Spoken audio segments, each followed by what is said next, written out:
Hello, everybody. Slade here, and I got a few questions for the audience. Are you tired of having headaches? Are you tired of going through every day feeling absolutely no motivation whatsoever? Well, our sponsor today has got something for you. It's called Drink Fucking Water. That's right. We're sponsored by water, baby. A- 80% of our bodies are made up of it. H2O. As YouTuber Patrick CC says, take a drink. Take a drink, everybody. Welcome to Who the Hell Asked. We got a mishmash of that gaming news. We got a grab bag for you once again. So let's start off with something funny here. So, Mr. John Lay has created a complete port of Zelda's Adventure, The Forgotten. Whether you want to forget it or don't forget it, that Zelda CDI game is now backwards ported to the Game Boy. That's right. The CDI Zelda game is now playable on your Game Boy. Or absolutely insane stuff. Yeah, or your Game Boy emulator of choice. Yeah, more likely.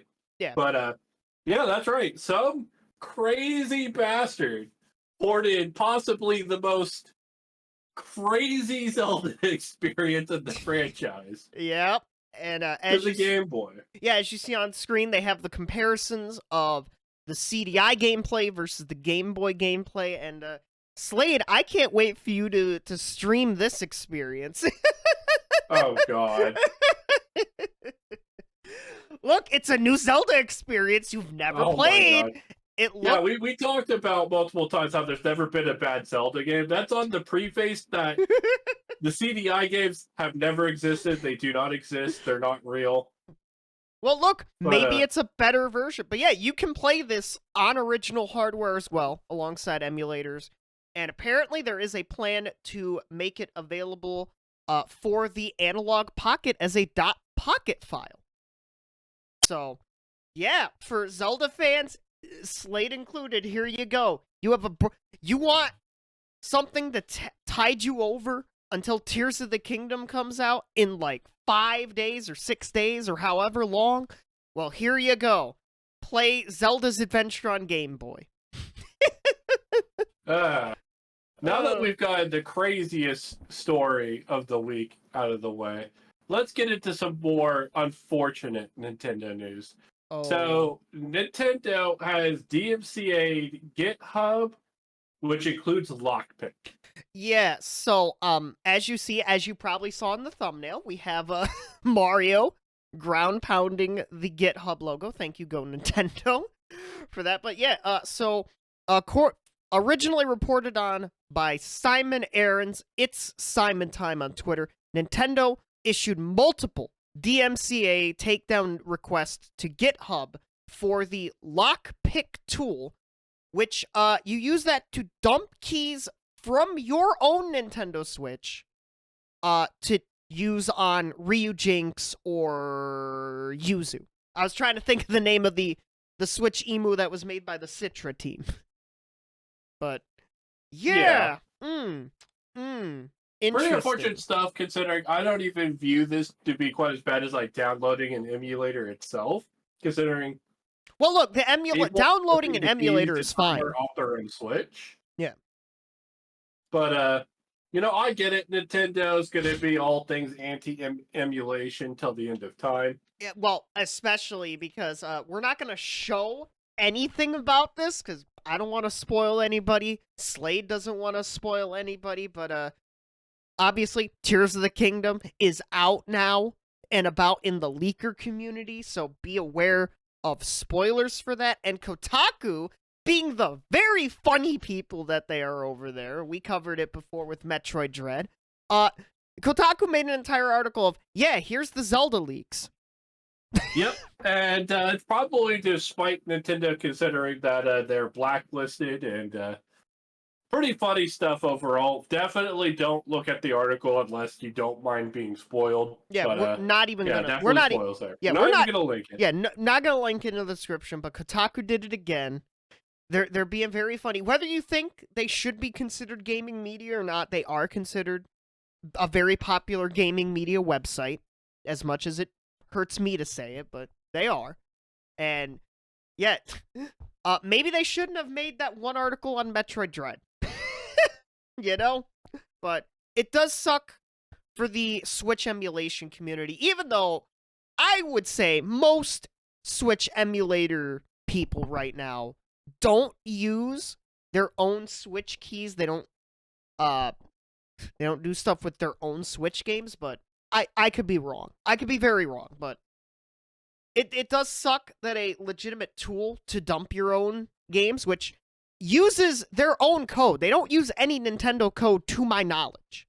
It's their own created open source code, so it does kind of suck that this project got taken down. Yeah. Speaking on more sucky Nintendo news, we lost a legend in the industry, and Ryo Nagamatsu has decided to leave Nintendo. Yep. For those that are uninitiated and aware, he did the music for the Link's Awakening remake as well as A Link Between Worlds. And also the Splatoon 2 and 3 music. Yes. So we're losing a real one here. Yeah, maybe he'll continue to work with Nintendo in the future as a freelancer instead of being a Nintendo employee, but man, I wonder what's going to happen with Splatoon in the future. Yeah, and say, considering he's the backbone of their entire soundtrack. So yeah, but it's cool for him. He's going off, venturing himself. Yeah, he left Nintendo at the very end of April. Tweeted it a few days ago. So, but yeah, hopefully big things for him. Whether he's a part of another studio or just freelances for a whole bunch of companies. Hope things turn out good. But speaking of things not turning out good, Marvel Midnight Suns, that game didn't turn out good. Quite frankly. Yeah, so the game's completely flopped to the point to where they're canceling the Switch version. That's right. So the digital versions of the PS4 and Xbox One are scheduled to release Thursday, May 11th, which very unfortunate release date, by the way. Yeah.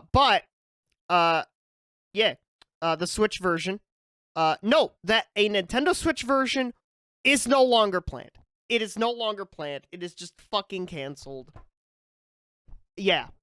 Like, this game didn't do great before, but man, the Switch version being canceled?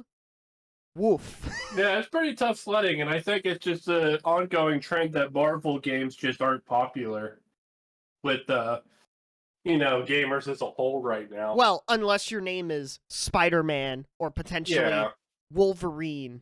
Because even that one Guardians of the Galaxy game Square made, which was actually really good, all things considered, from what I've heard, it just left a terrible 20 minutes of time-wasting first impression at that one E3 show, and I will never not bring it up when I get the chance to. Because, goddamn, that was a waste of 20 minutes. That game can't ever let that go. Half the time. Half that time score. Half the time you needed.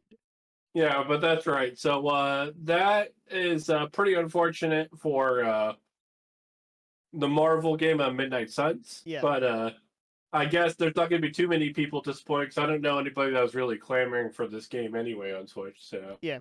But speaking of things that didn't have too many people attached to it, another bit of unfortunate news. Goddamn, this is a depressing fucking week again.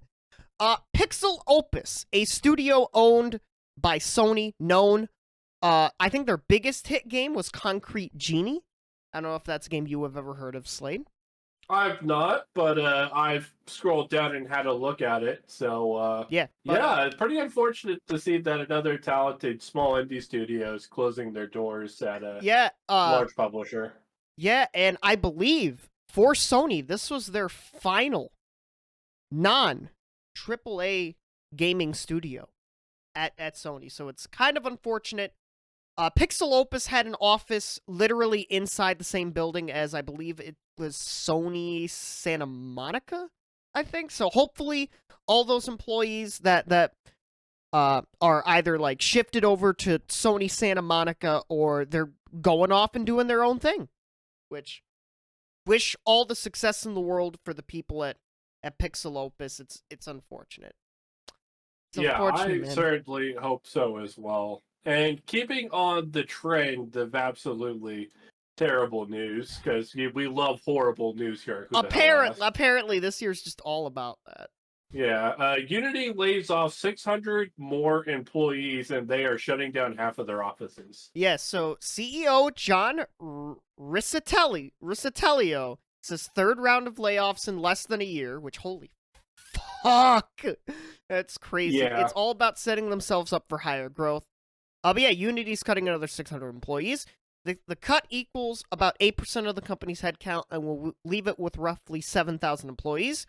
Unity is also reducing their physical footprint, cutting down its 58 offices worldwide, which, holy shit, I did not even know that they had that many offices. Holy I didn't even fuck. realize Unity was that big time. Yeah, like, I know it's used in a lot of places, video games, movies, and stuff, but holy shit. Yeah, holy shit, indeed. But, yeah, it will be fewer than 30 in the coming years. Quote, it's all about setting ourselves up for higher growth. Unity is also planning to have employees return to in-office work at least 3 days a week starting in September, which, yeah, like, give people the option, in my opinion. Yeah, it's so shitty. Yeah.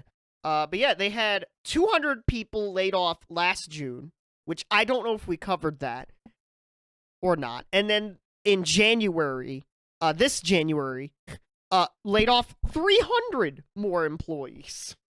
And of course, in February, Unity posted its first profitable quarter on a non-GAAP bias dating back to its founding in 2004.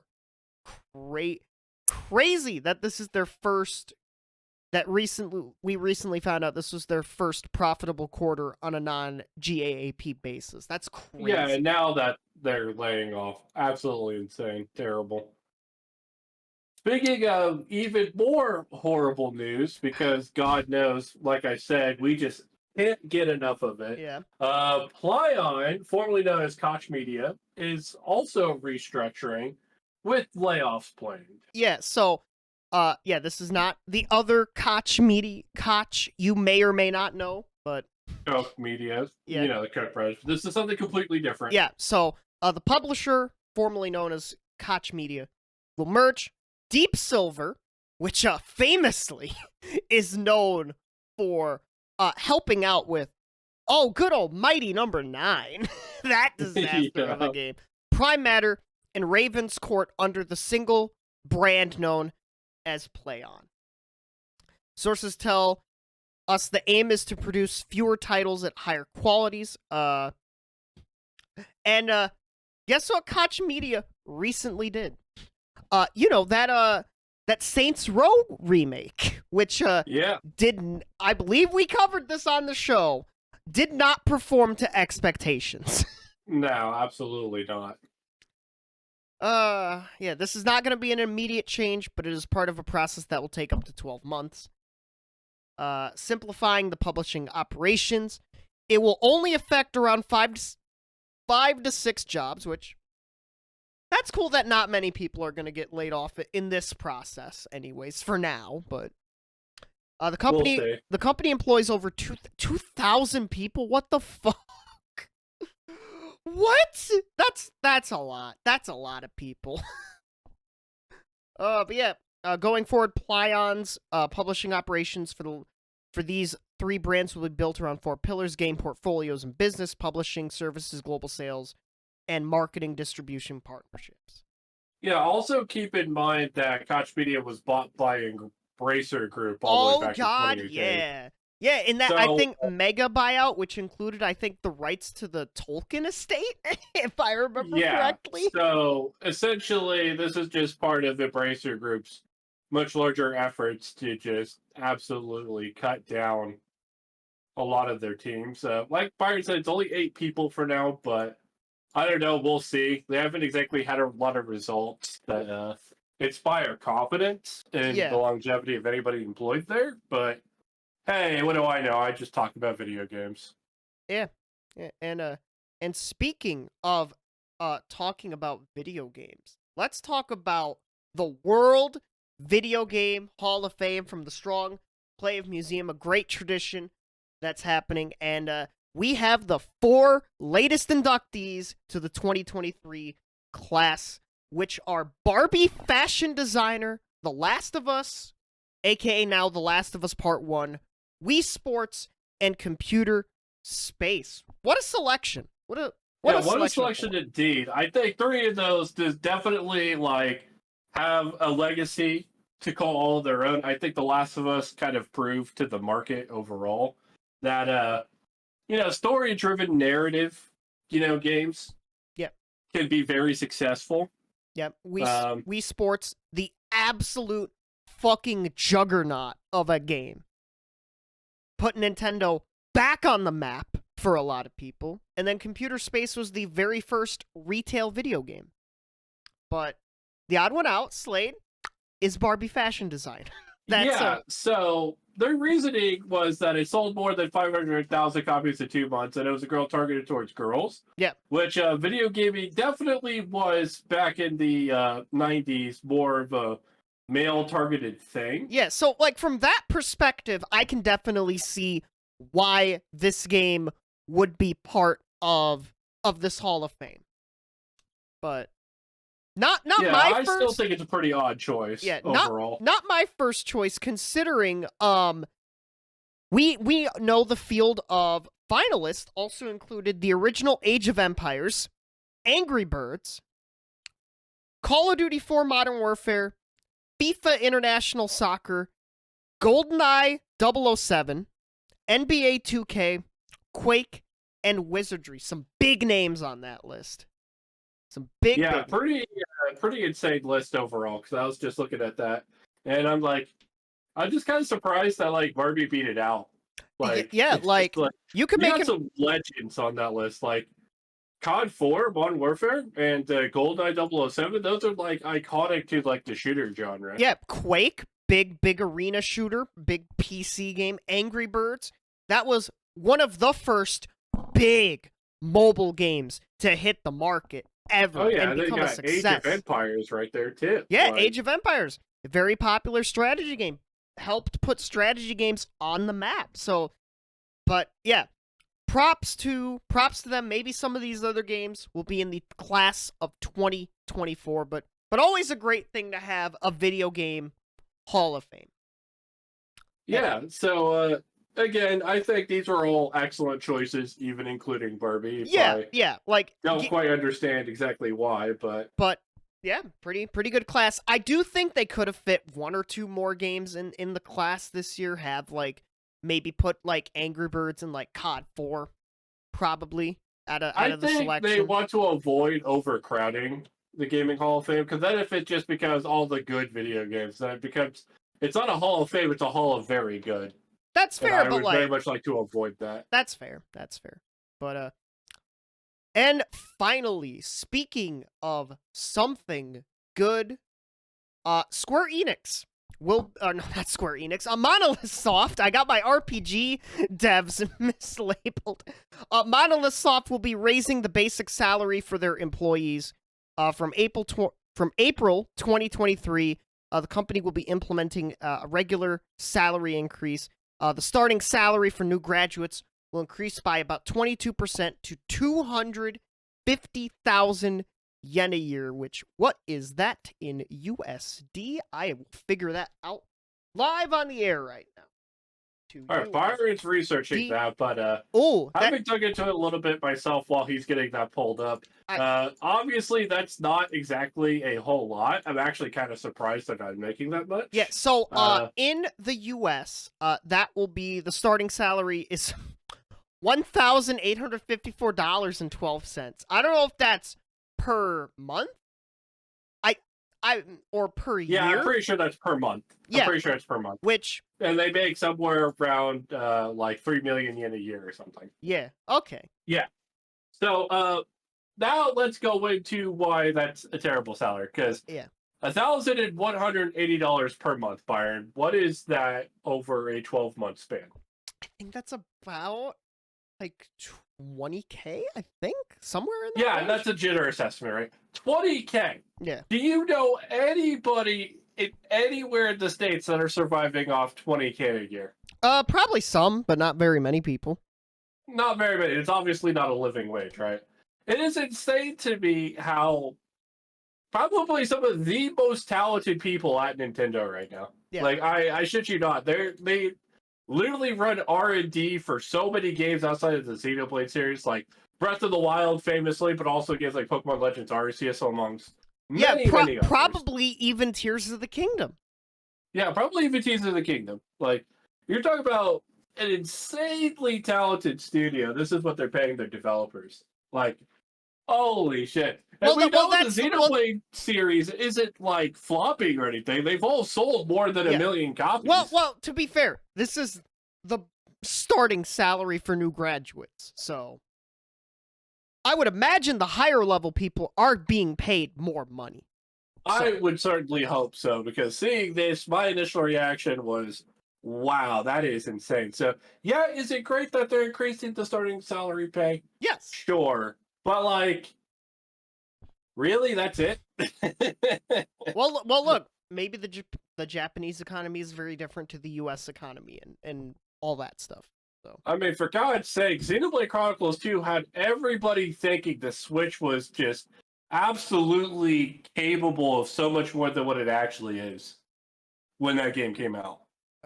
Like, I don't know. It's just, I feel like this is just pretty gross considering how much Monolith is, like, done for Nintendo as a whole, and this is what they're paying their employees. It's insane. That's what I'm saying. I think these people are really talented, too. Yeah. Well. Yeah, that was the news this week. A little bit of a mishmash yet again. The grab bag seems to be the format this year because holy shit, there's never a week that goes by without like at least 6 stories or some craziness like that. That's right, and we didn't even cover anything with Xbox and Redfall. God knows what a shit show that is. Yeah, we may or may not do a bonus episode just on that entire thing because that was the biggest story of the week, but we felt if we were going to include that, it would be its own episode because I certainly have a lot to say on it. Slade may have some stuff to say on it, but yeah, that's it for your regularly scheduled episode of Who the Hell Asked. This has been Byron. And this has been Slade, and remember, drink your water. Yeah. It's good for you. Yeah, drink up, and hope you all have a good day, good night, and goodbye.